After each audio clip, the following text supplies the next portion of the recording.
Hello and welcome back to Parc Fermé Parlay with Kieran Downey. The summer break is here and that means it is time for mid-season driver ratings. Now, we are going to be doing things slightly different. Usually we would do it like one of our race reviews where we would take the championship order for the constructors from the previous year and go through each driver team by team, and we would give our ratings for how we think they've performed so far this season. I am changing it up slightly.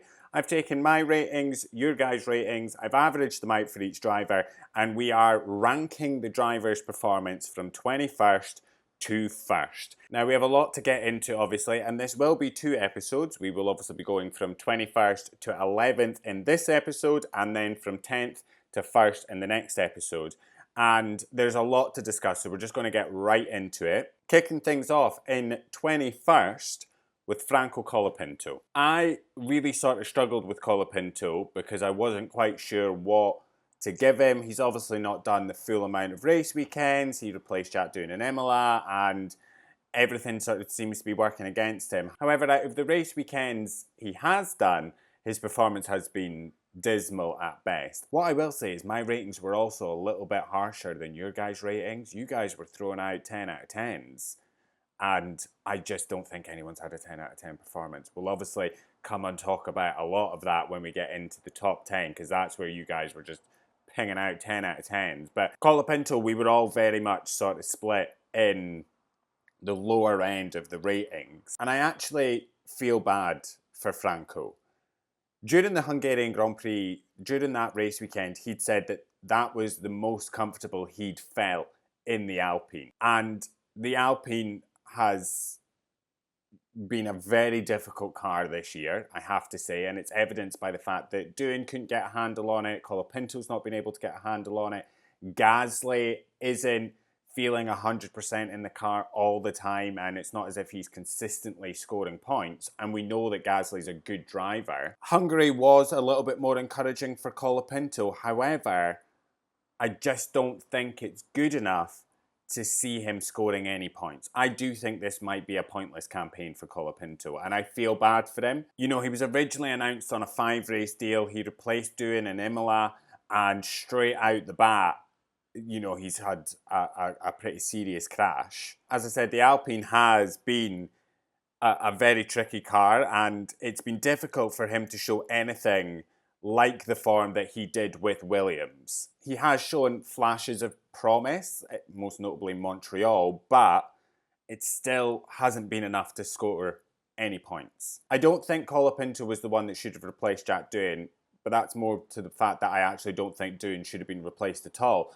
I do think that Colapinto shouldn't have been promoted into F1 as quickly as he was. I think, yeah, keep him as a reserve driver, whatever, but he should have done another year in F2, and I understand it wasn't really possible considering the fact he left Williams to go to Alpine, but I do think he should have done another year in F2. I don't really think Alpine was the correct move for him. I understand it was this thing that moving to Alpine gave him a better chance of getting a Formula 1 race seat. However, it's not working the way that he would have hoped, that any of us hoped. When the move was announced, it felt like this was a make or break for Colapinto's career. You know, this could either be the best thing he ever did or the worst. And I can't help but feel that what is happening right now within that team with Colapinto is seriously damaging his career. And there's so much that will be feeding into that. The fact that the car's incredibly tricky, the fact that it is a incredibly cutthroat and toxic environment within that team, the pressure that's on his shoulders having replaced Doohan mid-season, like all of this stuff won't be helping him, and the fact that he's not performing will only just feed into that. I just think that he never really stood a chance, to be honest with you. I just think that the cards are kind of stacked against him a little bit, and yeah, he was signed on for 5 races. I think he'll finish the season in that seat. And what happens next year, I don't know. He obviously signed a 5-year deal with them as a reserve driver, but we also know Briatore is incredibly cutthroat. I don't know, but from what I've seen, it's not good enough, to be honest. And I do worry for him, to be quite frank. I worry that this is really hurting his future in the sport. I don't know what the rest of the season will be like for Colapinto. I mean, these are races that he's done before in Formula 1 machinery with Williams. However, 2 very different situations, 2 very different teams. It's all up in the air. to be honest with you. It's all up in the air, but it kind of feels make or break. In P20, we have Jack Doohan. Now, the reason I've put Doohan ahead of Colapinto, even though he was replaced after 6 races, is I actually think that Jack Doohan showed more promise in his 6 races than Colapinto has in his stint. That being said, coming into this season, it felt like Jack Doohan's seat was already under threat, and it was just a waiting game as to when he was going to be replaced. As soon as the team signed Franco Colapinto as a reserve driver, it very much just became a case of, oh, he's not seeing this season out in that seat. He's getting punted. And it just became a matter of when, not if, but when. As I said, I do think he showed more promise. On several occasions, he was showing Pierre Gasly bothering pace, and it was clear that the underlying speed was there. And I think that was evidenced in Melbourne and Miami. However, it wasn't without mistakes, and the biggest one of those was that turn 1 incident in FP1 in Japan, where he went into turn 1 with the DRS wide open, lost control, and had a pretty brutal crash. And that is 100% an error on his part. However, outside of that, I do think he was actually the better out of himself and Colapinto. And it kind of felt that no matter what he did, he was always going to get the boot at some point. I think he did do a better job than Colapinto is doing. He obviously had some errors, and then his short-lived F1 career ended in the wall when Liam Lawson hit him in Miami, and that was it. And I think that's curtains, not just for his time at Alpine in that seat, but his time in Formula One. Really, I don't think we'll see him in a race seat. I think he will stay as a reserve driver, maybe a testing driver, simulator, but I don't think we'll see him in a seat again, driving competitively. P19 is Yuki Tsunoda. It's actually quite hard to believe that Tsunoda qualified 5th in Melbourne and then 9th in Shanghai, albeit he didn't actually follow those qualities up with points. Regardless, it's quite hard to believe that that was how he started the year. Listen, many people, including myself, wanted to see what Yuki could do in the Red Bull, and we were all kicking off and shouting about it when Liam Lawson was announced to be partnering Max Verstappen for this year. We were all up in arms about the call, and defending Yuki and saying he should have been the one that's in that seat. And then when Liam was dropped and Yuki was put in, there was a very big worry that it could potentially ruin what was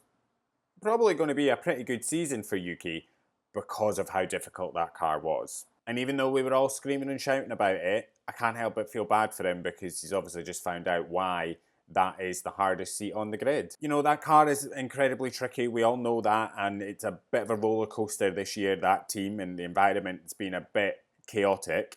However, I never thought that I would see Yuki Tsunoda with 5 Q1 eliminations and an ongoing run of 7 pointless Sundays. And all that will have done is put the pressure onto him in these coming races when F1 comes back after the summer break for him to retain his seat. Now, I do imagine that he will retain his seat next year, especially now that Laurent Mekies is in charge.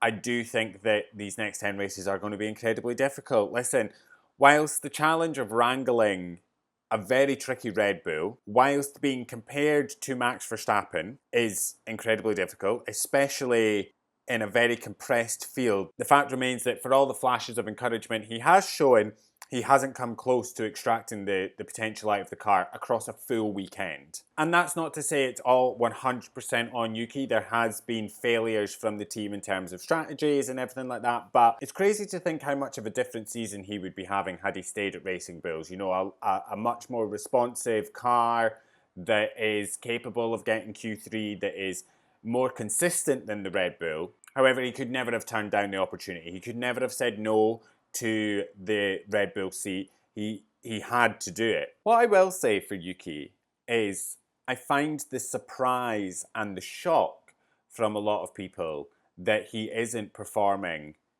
quite wild, because the writing has been on the wall now for the past couple of years. We've known how difficult a car that is.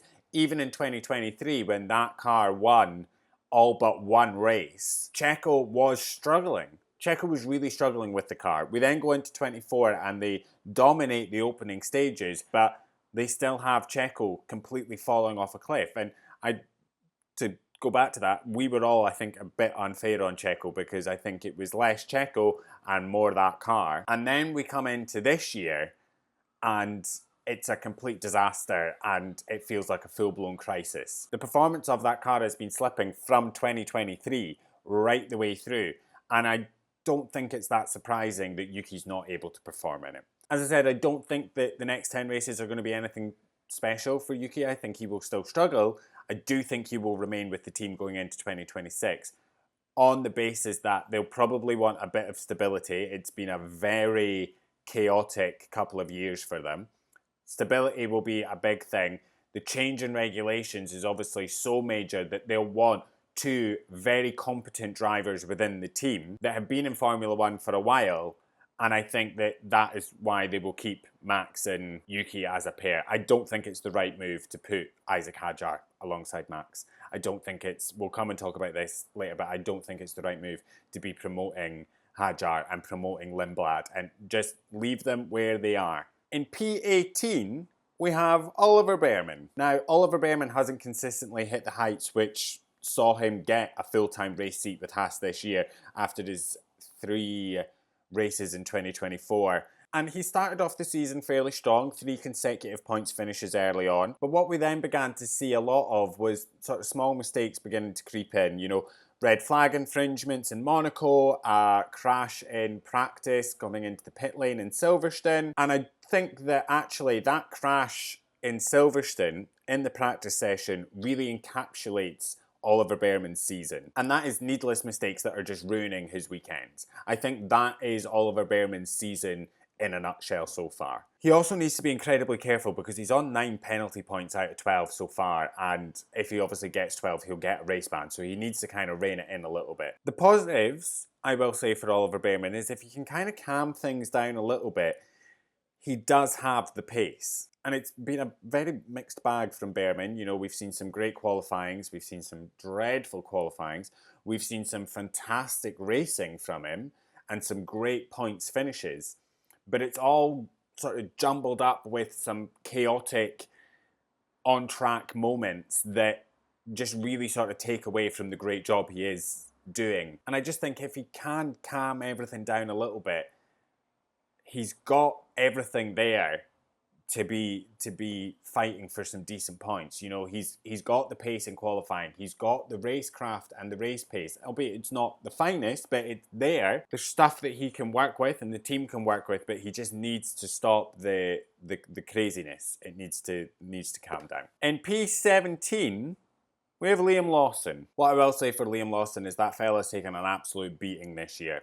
From even since before the season started, he gets announced as the teammate beside Max Verstappen. He takes an absolute beating online. The season starts, he's failing dismally at Red Bull before being brutally axed after just 2 race weekends. And he's another one I actually just feel incredibly sorry for. He should never have been put in that position, and he was never given an actual chance to prove himself.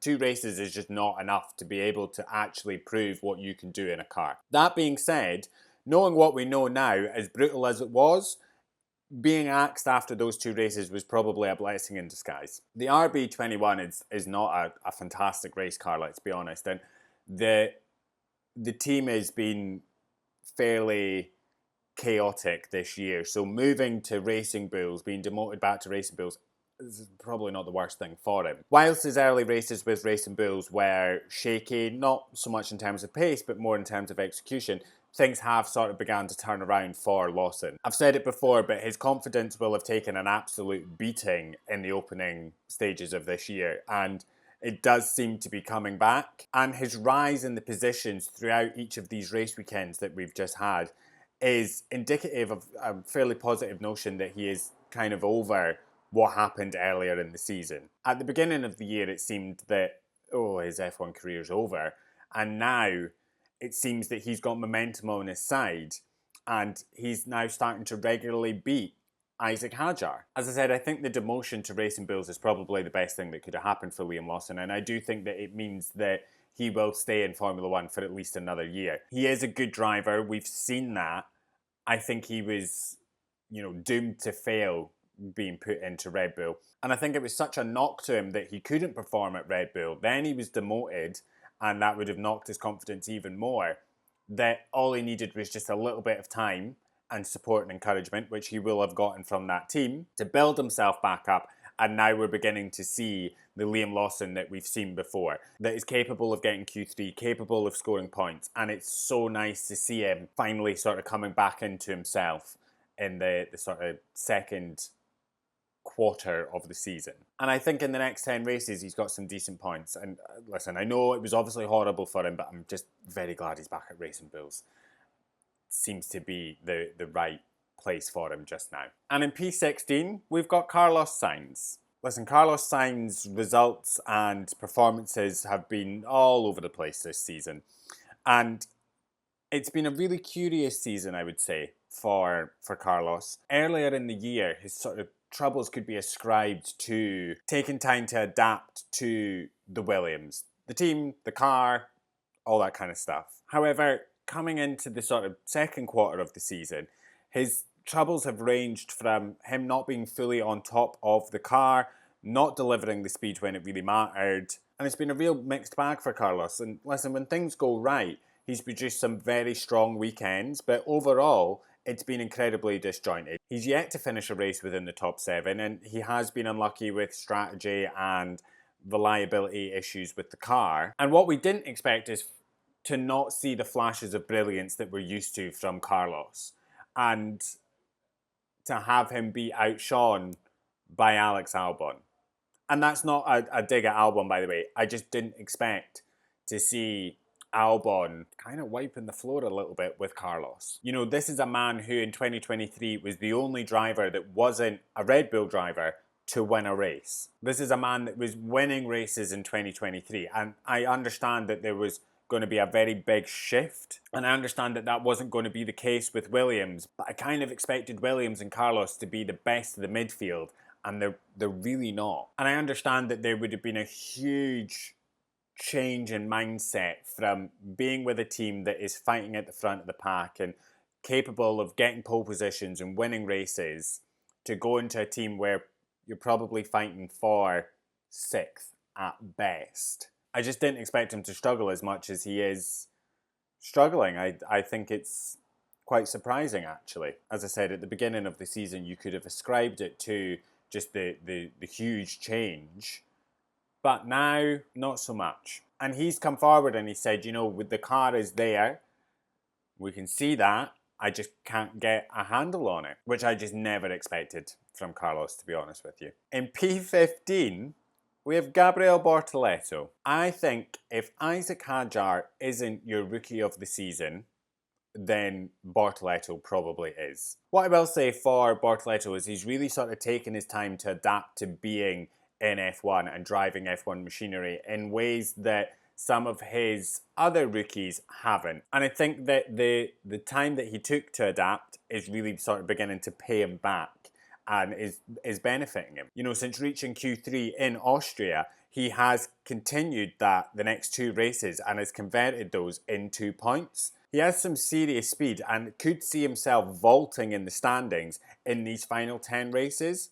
He's definitely a bit of a sleeper cell, and I mean, yes, he's had the occasional error in a car that was quite difficult to drive. However, the signs of class are there, and as Sauber become more consistent, it has been easier for him to show his class and his pedigree. I think he's been putting in some brilliant performances.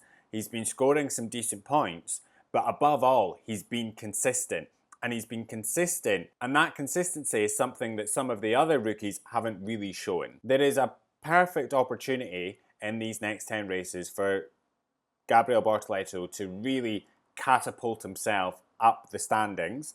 And I do think that with his consistency, with the Sauber's upgrades and it becoming a much easier car to drive and the handling becoming a bit better and it becoming more consistent, I think there's some very good points coming for Bortoleto in the next 10 races, and I'm very excited to see it. In P14, we have Esteban Ocon. Now, as usual for Este Beste, his season has been a pretty mixed bag. He tends to flip between good and bad weekends, and you know, when he's good, he's brilliant. And I think Monaco was a high point for him in all-round execution.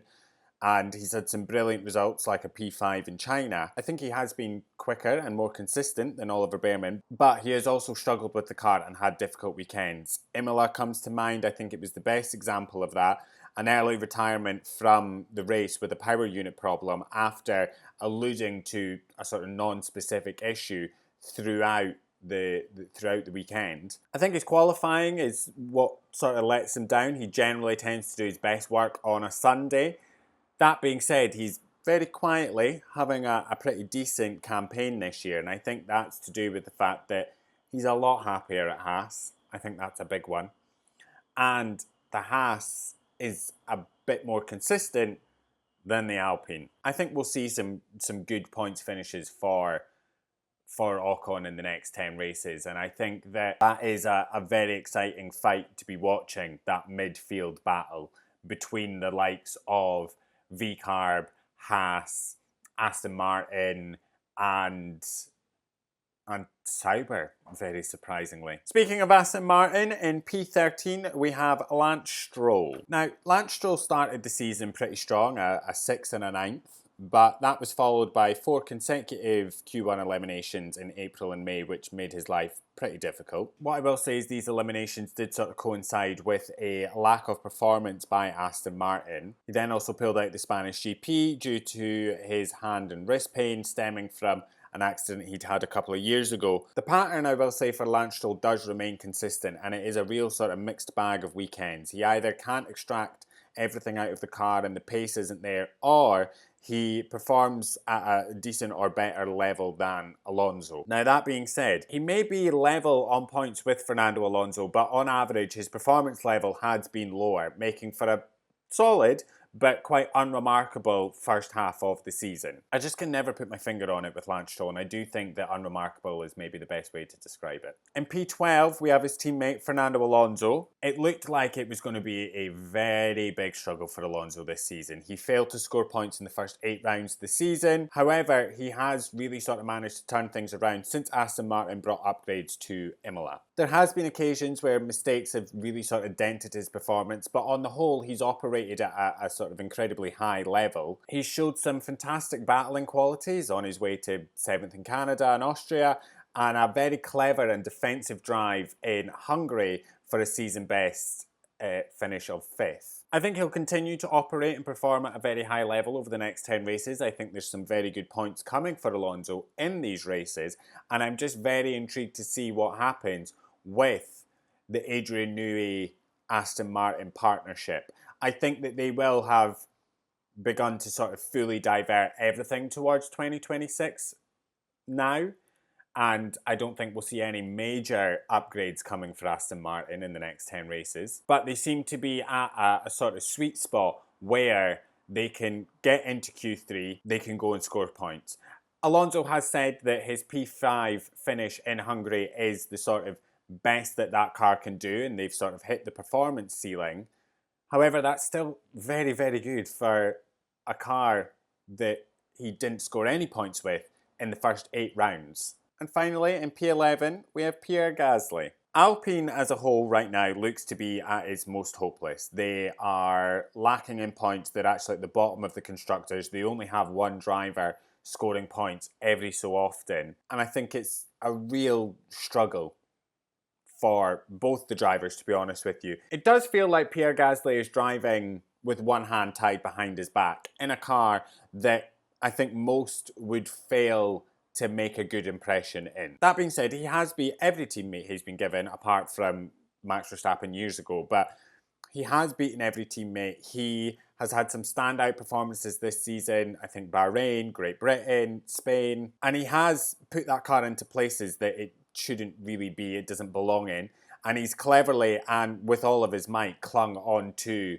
whatever points he can get. It's an interesting one with Gasly. I always just feel like he'd probably do better somewhere else. Being at Alpine is kind of his only choice, but it's also just really holding him back. We know he's a good driver, they just cannot give him a decent car. That being said, I actually think the chassis of this year's car is decent. It's their power unit that is awful. And there is every chance that when they go to Mercedes power units in 2026, they might perform quite well. We also don't really know how Mercedes is going to perform next year. There's just a sort of general feeling that they will be at the front of the pack.